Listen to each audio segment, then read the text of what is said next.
ನಮಸ್ಕಾರ, ನಾನು ನಿಮ್ಮ mister profit. RCB big win ಆಗಿದೆ, ಫೈನಲ್ಗೆ ಎಂಟ್ರಿ ಕೊಟ್ಟಿದೆ.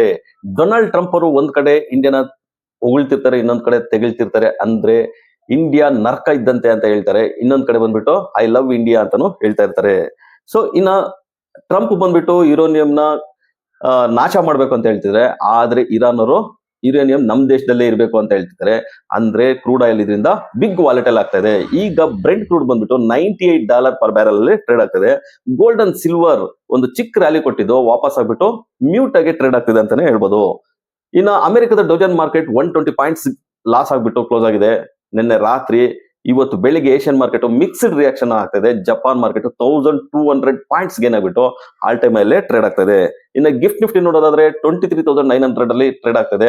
ನಿಫ್ಟಿ ನಿನ್ನೆ 120 ಪಾಯಿಂಟ್ಸ್ ಲಾಸ್ ಆಗ್ಬಿಟ್ಟು 23,913 ಮಾರ್ಕ್ ಅಲ್ಲಿ ಕ್ಲೋಸ್ ಆಗಿದೆ. ನಿನ್ನೆ ಸೈಡ್ ವೇಸ್ ರೇಂಜ್ ಬೌಂಡ್ ಅಲ್ಲಿ ಟ್ರೇಡ್ ಆಗ್ತಿದ್ದು ಸೆಕೆಂಡ್ ಹಾಫ್ ಅಲ್ಲಿ ಒಂದು ಬಿಗ್ ಫಾಲ್ ಆಗಿದೆ ಅಂತಾನೆ ಹೇಳ್ಬೋದು.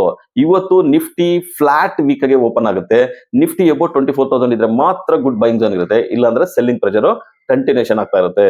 ಇನ್ನು ಇವತ್ತು ಸೆನ್ಸೆಕ್ಸ್ ವೀಕ್ಲಿ ಎಕ್ಸ್ಪೈರ್ ಇರುತ್ತೆ, ಯಾಕಂದ್ರೆ ನಾಳೆ ಬಕ್ರೀದ್ ರಜಾ ಇರೋದ್ರಿಂದ ಇವತ್ತು ಸೆನ್ಸೆಕ್ಸ್ ವೀಕ್ಲಿ ಎಕ್ಸ್ಪೈರ್ ಇರುತ್ತೆ. ಸೆಕೆಂಡ್ ಹಾಫ್ ಅಲ್ಲಿ ಒಂದು ವಾಲೆಟೈಲ್ ನೋಡೋ ಸಾಧ್ಯತೆ ಹೆಚ್ಚಾಗಿರುತ್ತೆ.